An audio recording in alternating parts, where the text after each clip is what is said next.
Hey everybody, it's Rob here. Welcome to what I believe will be the best builds for the upcoming Season 9, starting on Tuesday, July 1st. Before we get into the full list, guys, quick disclaimer, we have not played the final patch notes, and there's a lot of nerfs and quite some buffs here in the final list here. The sheet is going to be below. I also have my builds here updated on the 4 builds. I'm going to also link that below. We don't have planners for all the builds yet, because the campfire was just yesterday. We're still updating a little bit, and obviously this tier list will update consistently and only represents my best guess, but with a lot of testing and a lot of hours into the game. There's also one thing here before we get into the builds that they didn't mention in the campfire chat. This was under miscellaneous, where they say here, and this could be very good for a lot of builds, that the monster health increase per pit tier after Torment 1 has been slightly reduced to ensure a wider range of builds succeed in their journey to Torment 4.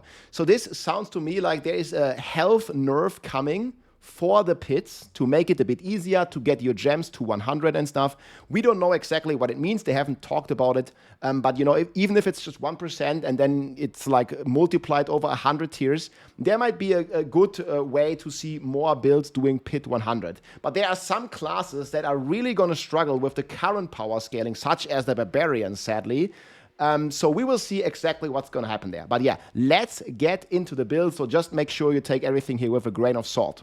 So we're starting in B tier. We're not even really looking at like C tier or below. So there's the Earth Spike Druid here. It got a pretty cool buff, double damage. There's also another basic skill build with the Crown. That is like C tier, maybe bottom of B tier. So there's some decent Druid stuff here and just a lot of other classes here that work as well.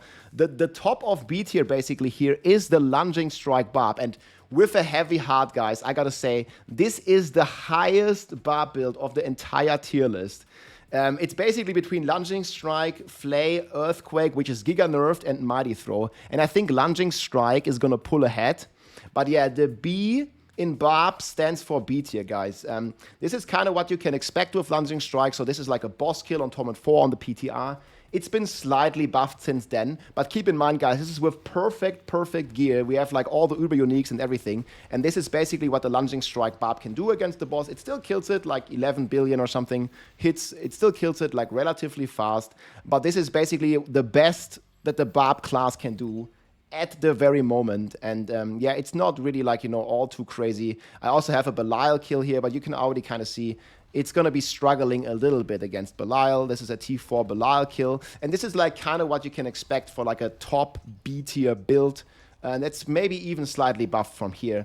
But there's not really any strong contender for the Barb anymore. You also have Flay that got slightly buffed. But overall, the Barb comes in last place for me as well in the entire tier list. And the Lunging Strike is the best one. It's also very decent for leveling. So I think this is the worst class for the upcoming season, but still there's a little bit of something to look forward to if you want to be playing Lunging Strike. I definitely don't recommend playing Earthquake anymore because everything got nerfed with Earthquake. And then there are some other cool builds here. One more that I want to mention here is the Evade Spiritborn. This one here is a very nice farmer and might be my starter class because we get to it later. Spiritborn has quite a few builds in S tier that you can transition to, and Evade is a great leveling build and super fast for farming, especially if they make Torment 4 easier. You can see this is already pit 60, so this is like double the health of Torment 4. And you know, you have this like nice new amulet and a lot of things here that make this Evade Spiritborn still a powerhouse for farming. And I think it's personally one of the most favorable builds. But this is also, you know, in B tier because you can't really push the pits that well with this. But it's still going to be a very nice build. You can even use it somewhat for boss killing, but there's definitely other builds on the Spiritborn that I recommend for boss killing. But basically, you can farm up on Evade and then transition into an S tier build for the Spiritborn. And Evade is just going to be a ton of fun and also one of the builds here that I'm looking forward to do. And you can kind of see here the boss. This is like how you would kill an Uber boss as well. You see, like you just spawn him and boom, he's dead. So that's pretty nice. And there might even be some other ultimates that you can use now instead of the Hunter. Because they buffed like a ton of the other ultimates as well. But this is pretty much B tier. There's another build here that's kind of new, is the McFlurry Rogue. There's a new helm for the Rogues, but this is, I don't think, the best Rogue build, and it looked somewhat underwhelming when we were looking at it in the dev footage here. So this is the B tier, and now we're getting into the best builds here slowly. I have something here where I basically separated the A tier into like an A minus, because A tier for me is this build can do pit 100 and it can comfortably level all the glyphs, you know.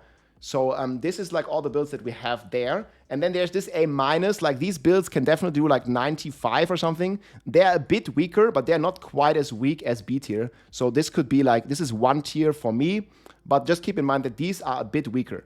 We're starting here with the Blood Bone Spear Necro, which has received a crazy overpower nerf. You're basically not going to overpower anymore, or only overpower once whenever you cast a Bone Prison at the enemies. And this is going to be a huge issue for the Necro and a huge bump in the road for the power level. Plus, we have OP nerfs. OP is basically going to work like crit now. It's not going to scale with your life. It's not going to scale with your fortify. So a lot of those overpower builds, like they fell a bit out. They're still somewhat decent. I still expect this build to do like well in the high 90s because it was so strong. I think right now this build did like some crazy stuff. Like it did a pit 100, yeah, like a pit 116. And yeah, I think it's going to go down like at least 15 tiers, maybe a bit more. That's why it has potential to go into the A tier, but I'm not 100% sure. The same is here with the best rogue builds. So, you know, the Death Trap Rogue has been a fan favorite for many seasons, has been the best build. They have nerfed it significantly. If you're just looking at the patch notes here, you're looking at Death Trap. Yeah, the cooldown is reduced, the damage is reduced, the scaling is reduced, and a bunch of nerfs here. But this build, and obviously on top of this, Overpower got nerfed. But this is still, I think, one of the best rogue builds next to the Poison Twisting Blades.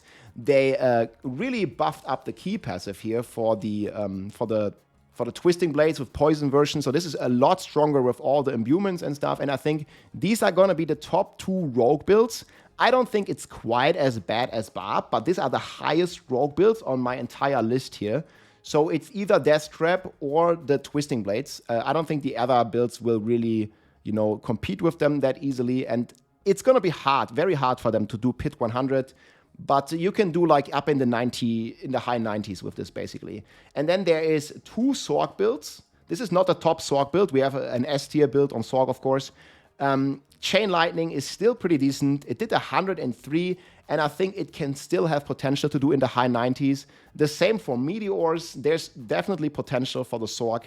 However, there is one Sorg King build. We'll talk about it when we talk about S tier. That is overshadowing them all. So if you really want to play Sorg, I recommend the S tier. And yeah, then we're going to go to the top of A tier here. There's a lot of interesting builds. So first of all, we have Quill Volley. This is like the normal Spiritborn build that we've been playing, you know, for many seasons. And this is still very strong. They did not, as far as we know, they didn't nerf the Jaguar main hall double dip. So this is still based on a bug. They only nerfed the OP, and this did 108. Now, with the OP nerfs, I'm pretty certain this is still going to do pit 100. Might not do the highest pits, not in S tiers like 105 in my opinion. So this is just about pit 100, I think. Then next, we have the Druids. So there are 3 top Druid builds that even have potential, in my opinion, to move into S tier. They've really did some great stuff for the Druid this time around. And again, some of these might move into S tier. I think I put them A tier, a bit more conservative, because we don't really know for sure. But Druid is definitely going to be a nice class finally this season. So first of all, we have the Companion Druid. They did a pretty cool bug fix to the aspect of the alpha here, where, you know, you're using like your Companion Wolf to deal damage as a summoning build, and summoning builds are getting a pretty big buff from some of the Horadric jewels. You know, you have this one that buffs summon damage by 50x.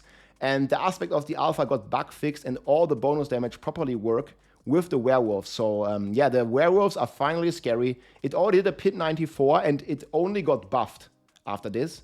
So I could definitely see this doing well into the pit 100.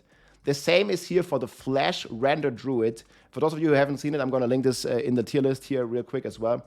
This is basically like a shouting build. You see, this is kind of like killing Belial, like very fast. This is like kind of the power level that you can expect from an A tier build here. You see it's hitting for like a couple 100 billion. Definitely way stronger than what we watched earlier with the Barb. And you can also do like pit 100. You're using this like Petrify and Shout. Obviously, this got a bit nerfed because of the OP nerfs. This was an overpower build as well.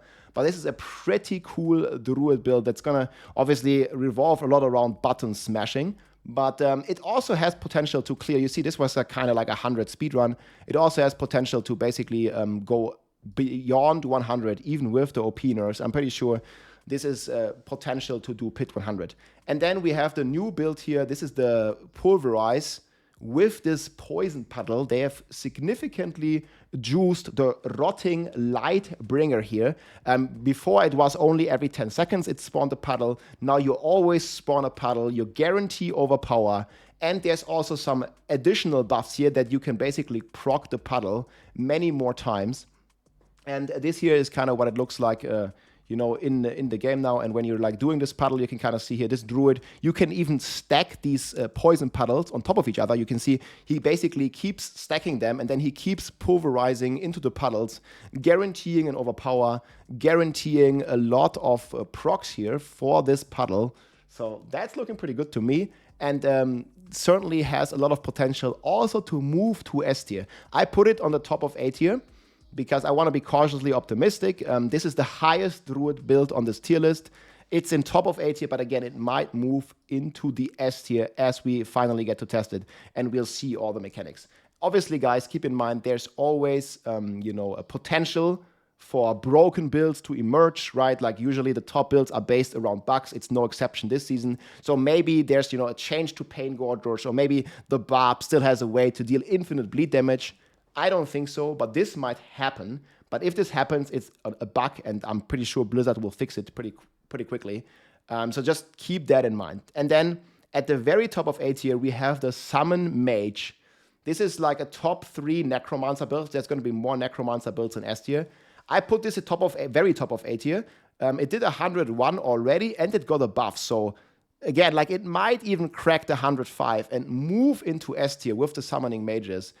They basically made the mages even stronger now. They're gonna become bigger. The skeletal mastery on these new gloves is now working properly, and you're basically like fully embracing this like mage only playstyle. They kind of double down on this. They don't want you to have any other minions but mages on this build. And summoning Necro is kind of the identity, in my opinion, of the Necro class. So it's very nice to see this being buffed and being at the very top. Like definitely a comfortable Pit 100.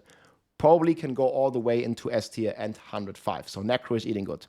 And then, obviously, we're getting to the top builds here. I'm going to scroll all the way up. We're also going to have a full class ranking that I'm going to explain in a second.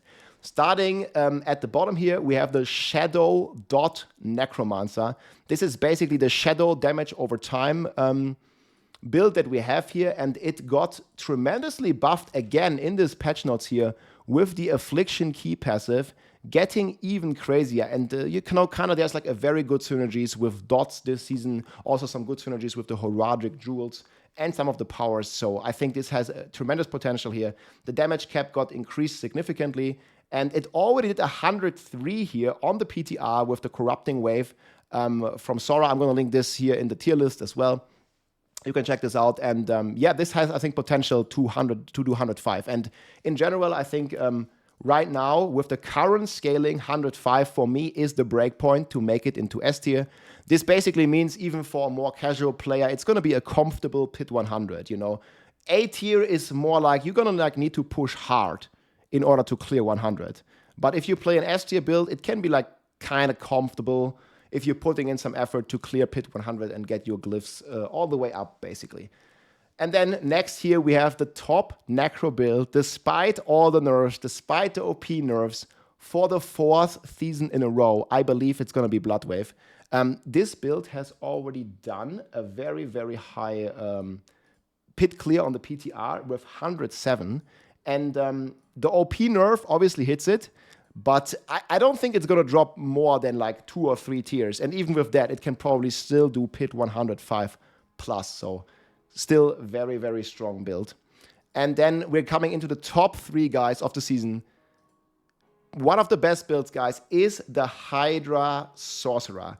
There's been a lot of changes in the patch notes here with the Hydra. They've buffed the direct version. They've nerfed a little things and fixed some bugs.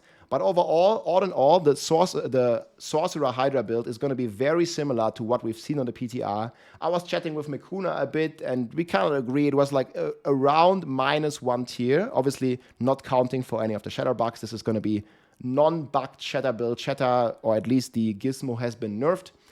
So there's not going to be shatter double dipping, I hope.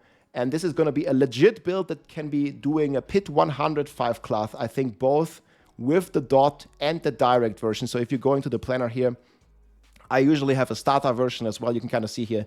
There's a direct damage version without uber uniques. This is pretty solid. And, you know, this is basically revolving around the freshly buffed rune here, which gives you a 50x crit multiplier, a 20x crit chance. And it also has this like a flash fire here that's also doing amazing crit damage multiplier. So this is very strong. It's also one of the strongest leveling builds because Hydra plus Firewall, like Hydra is a skill, it doesn't have a cooldown, it doesn't cost resources, it's going to be very good for leveling. You can pretty much play this all the way through. I also have a leveling build, I'm going to talk about that on Sunday. So we're going to have this here ready. Hydra Sorg is very nice, one of the best builds. I think this might be the most popular build of the entire season. And then you have this direct damage version, and then you also have a dot version here that you can play like more into endgame and basically benefit here from the cool changes that they did to the amulet as well, where it's now primordial binding. So you also have a very nice dot version. I think in the end, the dot version might still have a slight edge, but early on, I think the direct damage version is going to be a bit better. And you also have this like battle caster aspect that you can use early on, which gives you like extra ranks to your conjurations, giving you up to 10 extra ranks to the Hydra, making it big, making it blue. And this is just like some of my early testing I did without chatter. And you can kind of see there's also a tremendous quality of life buff here, basically increasing the speed, making the Hydra look huge and blue. And this teleport speed and the Hydra attack speed is even improved as of the final patch of the season. So this is going to be even faster, and the Sorg is already, you know, one of the fastest classes in speed farming, and now the Hydra shoots even faster. So this is probably like going to be a lot faster. It's a great farming build, and it's one of the best pushing builds of the entire game. So Hydra Sorcerer is eating good. You know, if you haven't played Sorg yet, I definitely highly recommend the Hydra Sorg. I think overall, this can be the best build for farming and pushing in the entire game. So Hydra Sorg, again, planner linked below. And then on the top, on the very top here, we have two Spiritborn builds. And Spiritborn has been pretty weak class ever since the expansion, but there's still these underlying bugs that are in the game where the Jaguar main hall here is double dipping. And these builds are no exception. This is the main hall here. It's basically benefiting from multipliers twice.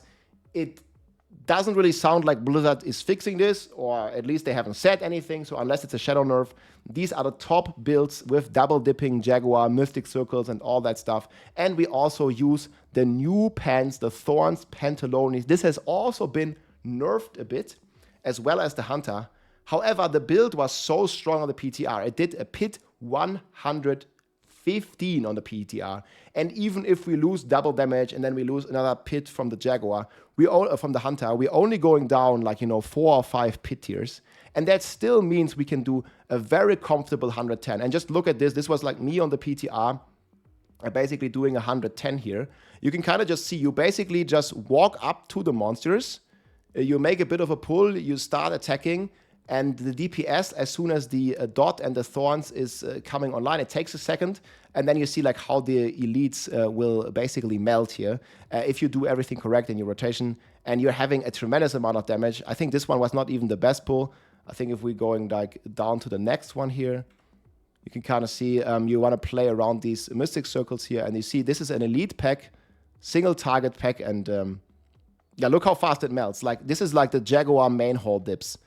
You kind of see like you're just proccing your thorns, and then as soon as the Jaguar main hall kicks in, like boom, the thing is losing half the HP. And this is in 110.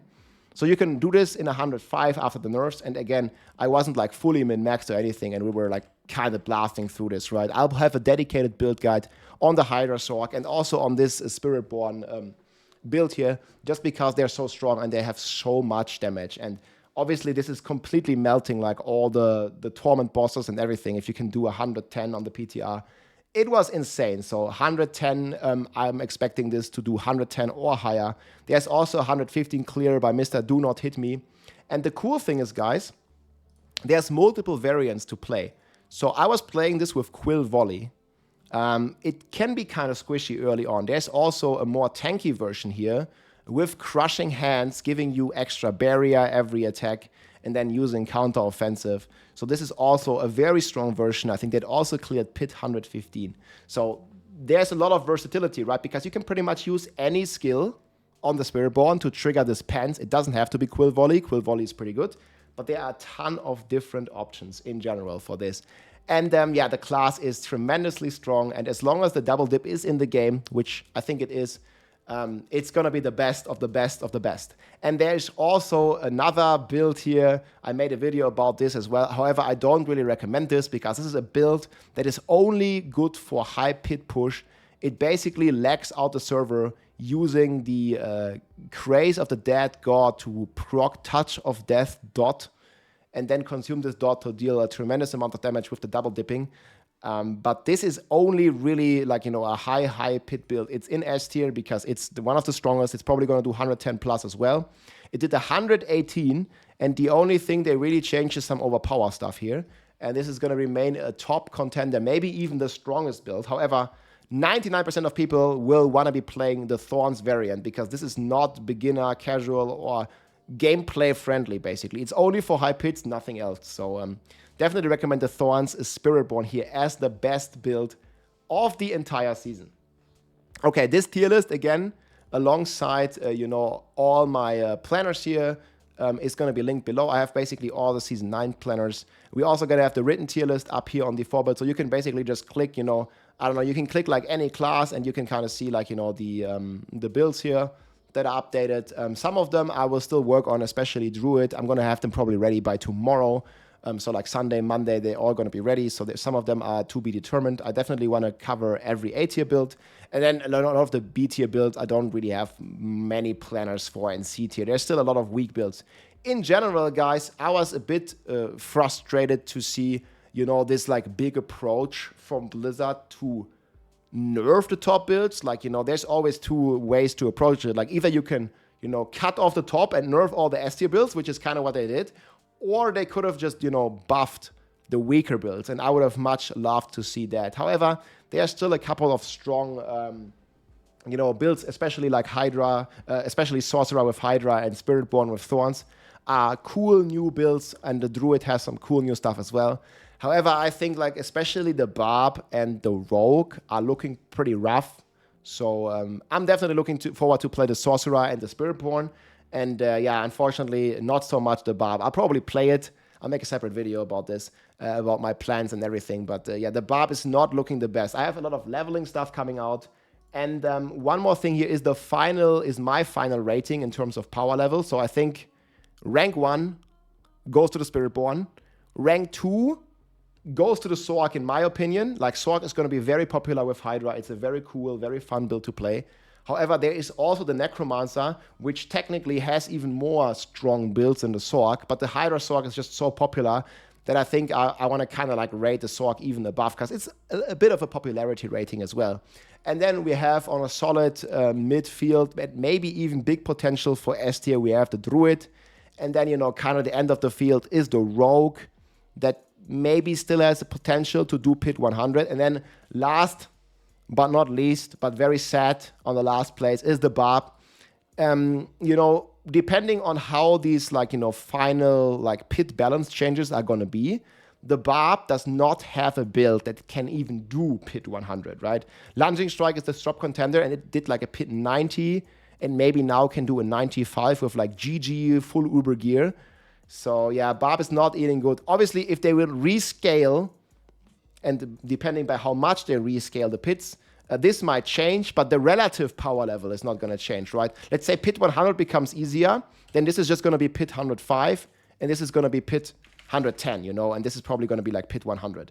But right now, I think A tier is like good potential to do 100, and S tier is good potential to do 105, and everything else like falls in line here kind of in B tier.